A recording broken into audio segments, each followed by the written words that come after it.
General Bajwa ने बड़ा गंदा रोल प्ले किया। इसने हुसैन हक्कानी को हायर किया हुआ था और हमारी गवर्नमेंट के पैसे से, और वो मेरे खिलाफ वहां पूरी कैंपेन चला रहा था और कह रहा था बाजवा बड़ा प्रो अमेरिका और इमरान एंटी अमेरिका।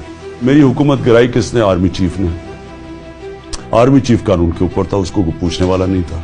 वो साजिश करता रहा और आखिर में आके उसने ये इन लोगों के साथ मिलके और साथ फिर उसने अमेरिकनों को भी मेरे खिलाफ कर दिया। जब अवाम हमारे साथ खड़ी हो गई तो बजाय उसको उसमें ये इतनी अकल होती कि मैं गलत फैसला कर बैठा हूं, अवाम के अगेंस्ट कभी मुल्क की इस्टेब्लिशमेंट नहीं चाहती।